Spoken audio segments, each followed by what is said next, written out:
सुप्रभात बच्चों, आज हम आपकी पाठ्य पुस्तक हिंदी के पाठ 8 का अध्ययन करेंगे जिसका शीर्षक है गाय की चोरी। तो चलिए पाठ को पढ़ते हैं और जानते हैं कि किस प्रकार से गाय की चोरी हो जाती है और उसके बारे में लेखक किस प्रकार से हमें वर्णन कर बता रहे हैं। पाठ को शुरू करते हैं। पाठ 8 गाय की चोरी। पाठ में प्रवेश करेंगे। मुंशी प्यारेलाल का मुख्य शौक था गप हाँकना, अपने आप को हर घटना का गवाह मनवाना। पड़ोसिन की गाय चोरी होने की गवाही देना और शर्मिंदा कर गया और फिर गाय की खोज में ऐसे लगे कि उसे ढूंढकर ही दम लिया। तो मतलब जो यहाँ पर कहानी है जो है मुंशी प्यारेलाल जी की है, जिनका मुख्य काम क्या था? गप हकना, इधर उधर की फेंकना, और कि कोई भी काम हो जाए गांव में, कहीं इधर उधर कुछ भी हो जाए तो वो अपने आप को मुख्य गवाह उस चीज का घोषित कर देते थे। और ऐसी पड़ोसन की जब गाय चोरी हो जाती है तो वो जब ज्यादा बढ़ बढ़ कर गवाही देते हैं तो अंत में उन्हें लज्जा का सामना करना पड़ता है। जब वो लज्जित हो जाते हैं, उन्हें शर्मिंदा होना पड़ता है, तो फिर ऐसे लगते हैं गाय को ढूंढने के काम में कि उसे ढूंढ कर ही दम देते हैं। यहाँ पर बताई गई है यही कहानी। मुंशी प्यारेलाल यह कभी बर्दाश्त नहीं कर पाते थे कि शहर में कोई वारदात हो जाए, मारपीट हो जाए या कोई दान दे दे और उन्हें पता न हो। सिर्फ पता ही नहीं, उसकी पूरी पूरी सूचना उनके पास न हो। उनके लिए यह बात बड़ी हैरानी की होती थी कि कोई घटना हो जाए और वे वहां स्वयं मौजूद ना हो।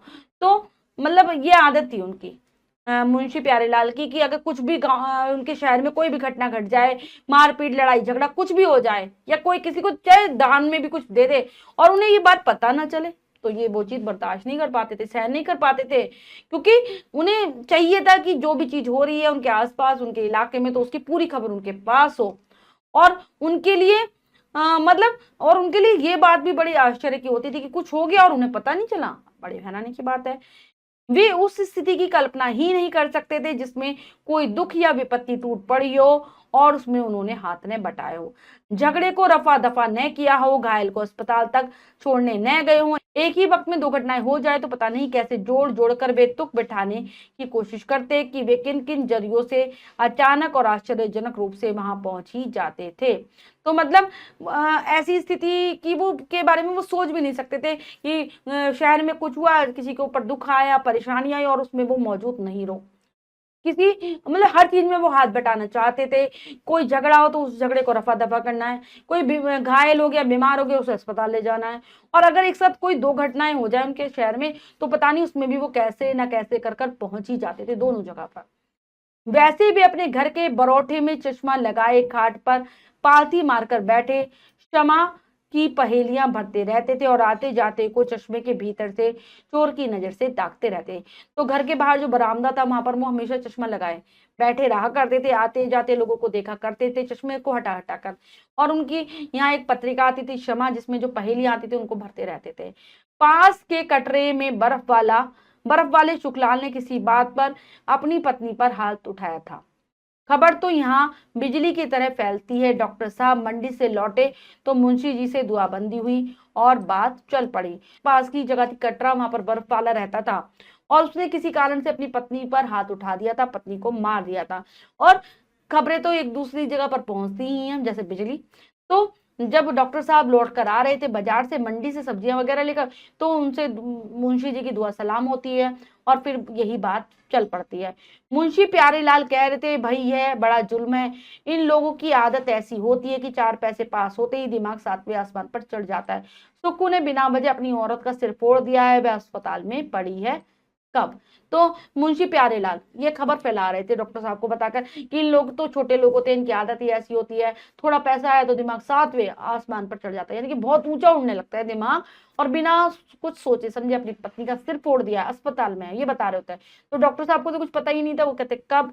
अरे यही सवेरे, वह तो इत्तेफाक की बात है कि मैं मुख्तार साहब से मिलने जा रहा था, बहुत दिनों से मुकदमे के कागजात पड़े थे। वो कहते हैं अरे सुबह ही तो हुआ है, और ये भी एक अजीब संयोग ही समझो। मैं मुख्तार साहब के पास मुकदमे के सिलसिले में जा रहा था और क्योंकि मेरे कागज उनके पास है, राम नारायण के फाटक तक पहुंचा तो शोरगुल मचा हुआ था। जैसे ही वो राम नारायण वहां कोई रहते होंगे इनके दरवाजे तक पहुंचते तो शोर शराबा मचने लगता है। सुखलाल अपनी बीवी को लाखों गालियां दे रहा था। भला बताइए औरत जात से इस तरह पेश आना चाहिए। बस गालियों के बाद उसने डंडा उठा लिया। मैं हक्का बक्का दिखता रह गया। इतने में दर्शन जबरदस्ती किवाड़ तोड़कर मुंह ताक रहे थे। मैं फिर हया शर्म छोड़कर भीतर घुस गया। सुखलाल ने किसी तरह बस में आता नहीं था पर मेरी काटी। तो बस वो कह रहे कि मैं लाखों गालियां बक रहा था। मैंने देखा वहां पर जाकर दरवाजा बंद था और वह मतलब गालियों के बाद उसने डंडा उठा लिया और सब लोग, मैं भी आश्चर्य से देख रहा था, सब लोग देख रहे थे, लेकिन मैंने जबरदस्ती मतलब दरवाजे से झांक झांक कर लोग देख रहे थे जबरदस्ती, लेकिन मैंने वहां पर अपनी लाज शर्म को त्यागी और घर के अंदर चला गया। क्योंकि वो तो किसी और, फिर अंदर जाकर मैंने देखा वो अपनी पत्नी को मार रहा है, तो वो बस में आ ही नहीं रहा था, लेकिन मेरे आगे कहते कहते उन्होंने हसरत से अपनी माँ पर निगाह डाली और बोले। फिर उसकी औरत को सीधे अस्पताल भिजवाया और सुक्कू को दर्शन के सुपुर्द करके लौटा। क्या कर रहे हैं कि मैंने वहां पर उसे उसको बचाया, अस्पताल पहुंचाया और उसके दर्शन, जो उनका बेटा था, उसके उसके हाथों में उसके पिता को सौंप दिया। और जब कोई ऐसी घटना हो जाती जिसका बाकी उन्हें कोई पता पहले से न चलता और वे अपना संबंध उससे शीघ्र ही न जोड़ पाते, तो उन्हें ईमानदारी से पछतावा होता।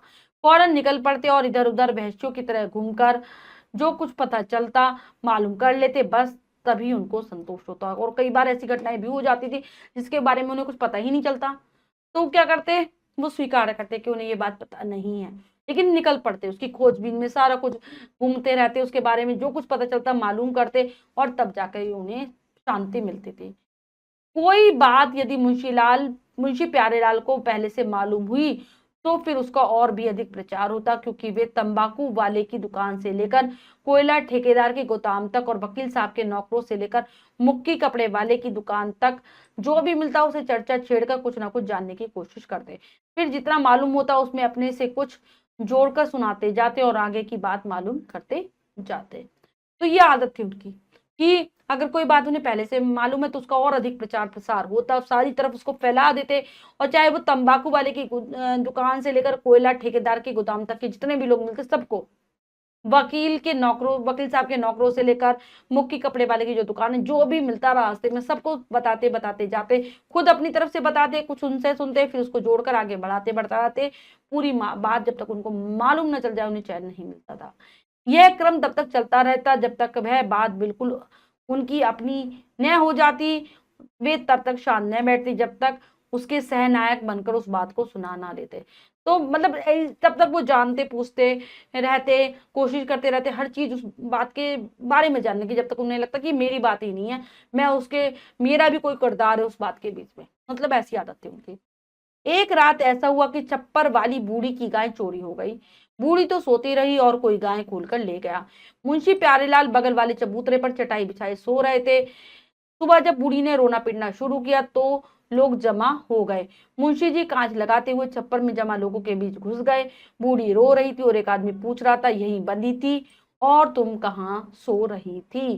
तो एक बार क्या होता है, वहीं पर पास में एक छप्पर में एक बूढ़ी औरत रहती है, उसकी गाय चोरी हो जाती है।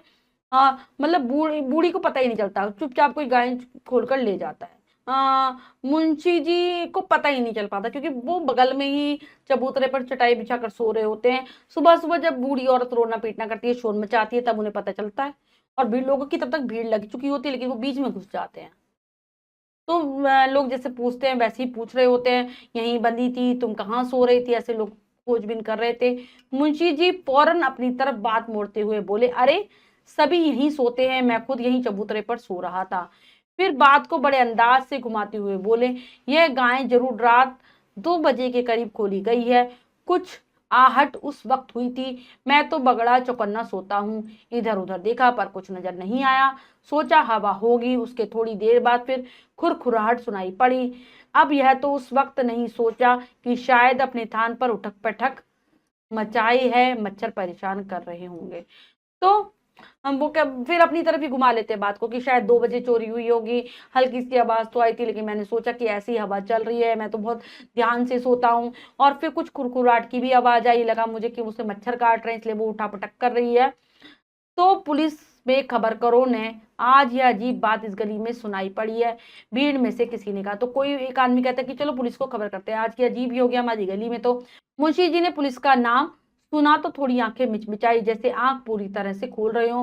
फिर अगुआ बनने के नाते बोले, अरे उस वक्त जरा सा ध्यान भर आ जाता तो भला गाय निकलने पाती। लेकिन एक बात यह और है कि चोर गैया को उधर मैदान के रास्ते से ले गए हैं, इधर से जाते तो मैं जाग रहा था। लेकिन तो फिर पुलिस के नाम से थोड़ी सी आंखें खोलते बंद करते हैं, फिर कहते हैं कि मतलब उन्हें आगे रहना था हर चीज में, तो आगे बन रहने के लिए कहते हैं अगर मैं थोड़ा और ध्यान देता तो शायद गाय जाने ही ना पाती। क्या कहते हैं, उधर मैदान से लेकर गए होंगे, अगर इधर से ले जाते तो मैं जाग ही रहा था, मैं पकड़ ही लेता उन्हें। थाने में रपट करो, कोई साहब बोले, सबने हाँ में ही हाँ मिलाई।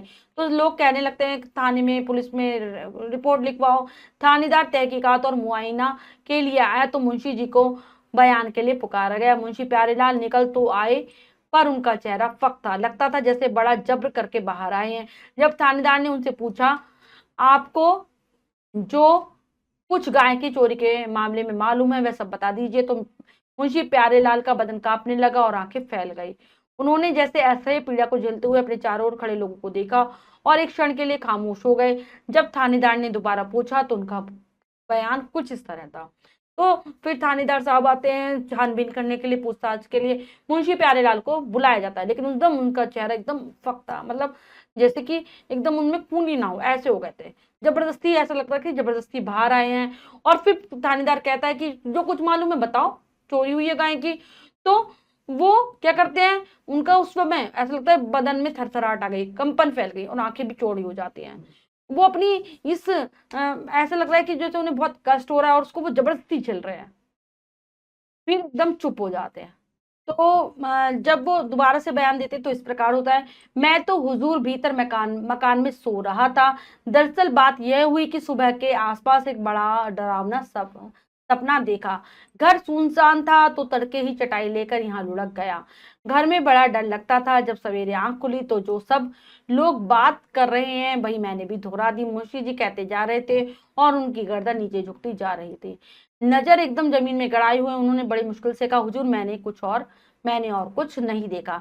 तो अपना पूरा बयान ही बदल देते कि मैं तो अंदर सो रहा था, अंदर फिर मैंने डरावना सपना देखा, घर बिल्कुल सुनसान रहता है और फिर मैं सुबह चटाई लेकर यहाँ पर आ गया क्योंकि घर में मुझे डर सा लग रहा था। सुबह आंख खुली तो लोग आपस में बात कर रहे हैं और मैं भी इतना ही जानता हूँ जितना ये सब लोग जानते हैं, और उसके अलावा मैंने कुछ नहीं देखा। इसके बाद मुंशी जी शाम को ही दिखाई पड़े। उनके चेहरे पर एक अजीब सी शिकस्त की परछाई थी, जैसे खुद अपने से हार गए हों। वे उस समय एक ऐसा आदमी खोज रहे थे जो उन्हें हिकारत से न देखे और वे उसके सामने दिल का सारा गुबार निकाल दें। कोई ऐसा मिले जो सिर्फ आज उनकी बात पर यकीन कर सके। तो शाम को मतलब फिर वो वहां से गायब भी हो जाते हैं और शाम के समय दिखते हैं, लेकिन आज उनके चेहरे पर वो उल्लास, वो खुशी नहीं थी। ऐसा लग रहा था कि वो हार गए हैं और कोई ऐसा आदमी खोज रहे थे कि जो उन्हें ऐसी नजरों से ना देखे और वो अपने दिल में जो उनके चल रहा है वो सब कुछ उसको बता दे और कोई सिर्फ उनकी ही बात पर यकीन करे जो वो कहना चाहते थे। जब गली से डॉक्टर साहब गुजरे तो चलते चलते बोले, मुंशी जी कम से कम आपको तो ऐसा नहीं करना चाहिए था। और फिर जब गली से डॉक्टर साहब उन्हें निकलते हुए दिखाई देते तो कहते, मुंशी जी आपने जो किया गलत किया, ऐसा नहीं करना चाहिए था। मतलब आपने जो बयान बदला या फिर जो आपने पहले गलत बयान दिया उसको नहीं देना चाहिए था। मुंशी जी ने सुना और अपने घर में घुस गए। अकेले बैठे बैठे न जाना क्या क्या सोचते रहे। तभी बगल वाले मकान से मुस्लिम साहब की कड़कती हुई आवाज कानों में पड़ी, नहीं है दूध तो भूखे मरने दो, मेरे पास एक पाई भी नहीं है। जो उधार देने को राजी हो उसके घर से बांध लो दूध, पैसे तो तभी मिलेंगे जब पेंशन आएगी।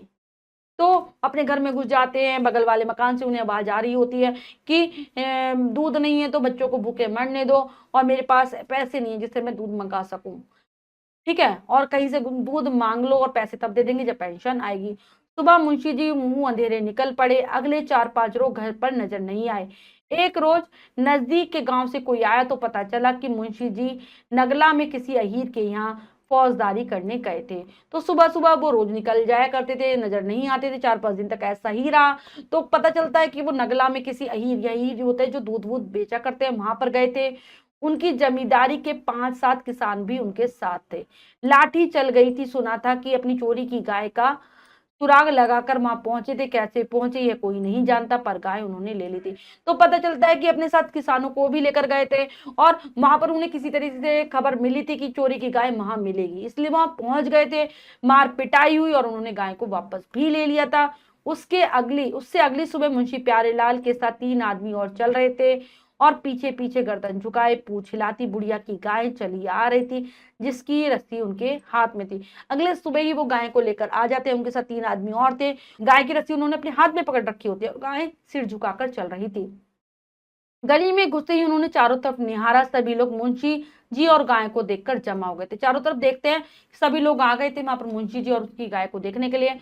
बूढ़ी अपनी गैया की गर्दन और मुंह पर हाथ फेर रही थी और मुंशी प्यारेलाल लोगों की आंखों में विश्वास खोजते हुए बयान कर रहे थे, पुलिस भला क्या कर सकते थे। बूढ़ी औरत अपनी गायों के मुंह और सिर पर हाथ फेर रही थी, लेकिन मुंशी जी चारों तरफ निहार रहे थे, देख रहे थे कि लोग उन पर कितना विश्वास करते हैं या नहीं। फिर बोलते हैं, ये पुलिस भला क्या कर सकती थी। मैं तो पहले ही जानता था जो काम करना हो अपने बूते पर उठाना चाहिए, कि पुलिस कुछ नहीं करती। मैं ये बात जानता था कि जो काम करो खुद अपनी हिम्मत पर करो। अरे साहब, क्या गांव था, डकैतों का, खूनियों का, राक्षस जैसे आदमी वहां के, पर सुराग तो लगता ही है। कैसे न कैसे पहुंचा, वहीं मेरी नजर गड़ ही गई, बस लाठियां निकल आई। कहते कहते उन्होंने अपनी बात खोल दी थी, जो आज सचमुच लाठियों की मार से सूजी हुई थी।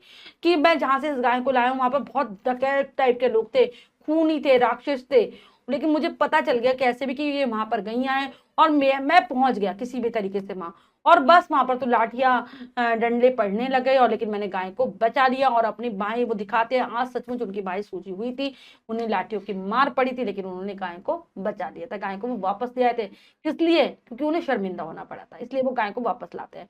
अब हम लेखक का परिचय जान लेते हैं। लेखक है कमलेश्वर। कमलेश्वर 6 जनवरी 1932, 27 जनवरी 2007, मतलब 6 जनवरी 1932 को इनका जन्म हुआ था और 27 जनवरी 2007 को इनकी मृत्यु हुई थी। का जन्म उत्तर प्रदेश में मैनपुरी में हुआ था। कहानी लेखन, पत्रकारिता के अलावा फिल्मों और धारावाहिकों की पटकथा लिखी है इन्होंने। कहानी लेखन किया है, पत्रकारिता का काम भी किया है, और फिल्मों और धारावाहिकों के लिए भी कहानियां लिखी हैं। मतलब उनका जो स्टोरी होती है वो कहानी लिखी है। इनकी प्रमुख कृतियां हैं कस्बे का आदमी कहानी संग्रह, ये खोई हुई दिशाएं, काली आंधी उपन्यास है, और चंद्रकांता धारावाहिक की पटकथा इन्होंने लिखी है। तो बच्चों, हमने पाठ को बहुत अच्छे से समझा और जाना मुंशी जी के बारे में, मुंशी प्यारेलाल जी के विषय में। ये पाठ बच्चों में यही सिखाते हैं कि हमें अनावश्यक से हर चीज में अपना मुंह नहीं घुसाना चाहिए, यानी कि हर किसी के मामले में नहीं पड़ना चाहिए। अब हम पाठ की शब्दार्थ कर लेते हैं। बर्दाश्त, सहन करना, जुल्म, अत्याचार, इत्तेफाक, संयोग, अचानक, स्पुर्द, सुपुर्द, सौंपना, फौरन, तुरंत, अगुआ का आगे जाने वाला, जब्र करके, मजबूरी में, दबाव में, तड़के सुबह, गुबार मन गुबार मन में जमा गुस्सा या दुख, वारदात, घटना या हादसा, बिना वजह, बिना कारण, किवाड़, दरवाजा, माजरा, किस्सा, खुरखुराहट, एक तरह की आवाज, मुआयना, घटना स्थल की जांच पड़ताल करना, असह जो सहन किया जा सके, और शिकस्त का है हार। तो बच्चों, ये है पाठ के शब्दार्थ, इन्हें आप बहुत अच्छे से याद करेंगे। अब हम कर लेते हैं अभ्यास कार्य, जो कि हमारा लिखित प्रश्न में से पहला प्रश्न है। सही उत्तर वाले गोले को रंगिए। प्रश्न में 3 विकल्प है, 2 गलत है, 1 सही है। हमें सही विकल्प को चुनना है, सही का निशान लगा देना है। करते हैं। बर्फ वाले का क्या नाम था? मुंशी प्यारेलाल, दर्शन या फिर सुखलाल? तो सुखलाल। गाय किसकी चोरी हो गई थी? छप्पर वाली बूढ़ी की, दर्शन की, सुखलाल की। तो छप्पर वाली बूढ़ी की। मुंशी प्यारेलाल ने डॉक्टर साहब को रोककर क्या बताया? सुक्कू अपनी बीवी को लाखों गालियां दे रहा था। छप्पर वाली बूढ़ी की गाय चोरी हो गई। इनमें से कोई नहीं। तो सुक्कू अपनी बीवी को लाखों गालियां दे रहा था। मुंशी प्यारेलाल के साथ कितने आदमी चले आ रहे थे? 3, 4, 5, तो 3 आदमी। मुंशी प्यारेलाल का शौक था लोगों के झगड़े सुलझाना, अपने को हर घटना का चश्मदीद गवाह सिद्ध करना, बुजुर्ग की हैसियत से सबकी मदद करना। तो अपने को हर घटना का चश्मदीद गवाह सिद्ध करना इनका काम था। अब रिक्त स्थानों की पूर्ति कीजिए। उचित शब्दों के द्वारा रिक्त स्थानों को भरते बच्चों। मुंशी प्यारेलाल क्षमा क्षमा की पहेलियां भरते रहते थे। रिक्त स्थान ने बिना वजह अपनी औरत का सिर फोड़ दिया। क्या देगा? सुक्खू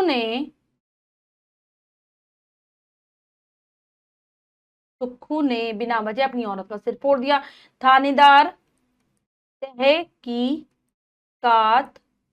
और मुआयना के लिए आए। मुंशी जी के चेहरे पर अजीब शिकस्त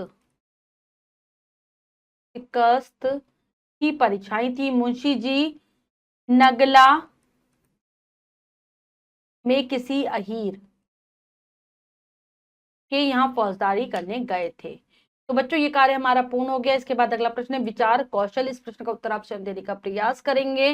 नेक्स्ट है किसने किससे कहा। तो ये करते हैं, भाई यह बड़ा जुल्म है। तो ये कहा था मुंशी प्यारे लाल ने डॉक्टर साहब से। यह यही बंदी थी और तुम कहाँ सो रही थी। तो ये कहा आदमी ने बूढ़ी से। मैं तो हुजूर भीतर मकान में सो रहा था। ये कहा मुंशी प्यारे लाल ने इससे थानेदार से। कम से कम आपको तो ऐसा नहीं करना चाहिए। तो ये कहा डॉक्टर साहब ने मुंशी प्यारे लाल से। यह गाय जरूर रात के 2 बजे के करीब खोली गई है। तो ये कहा मुंशी प्यारे लाल ने किससे कहा, आदमियों से, जो आदमियों की भीड़ जमा थी उससे कहा। तो बच्चों हमने पाठ को बहुत अच्छे से समझकर पढ़ा और अभ्यास कार्य किया। इसके अतिरिक्त जो भी कार्य वो आप स्वयं करेंगे सुंदर अक्षरों में अपनी अभ्यास पुस्तिका में। बच्चों आज हमने पाठ के माध्यम से मुंशी प्यारेलाल जी के विषय में जाना।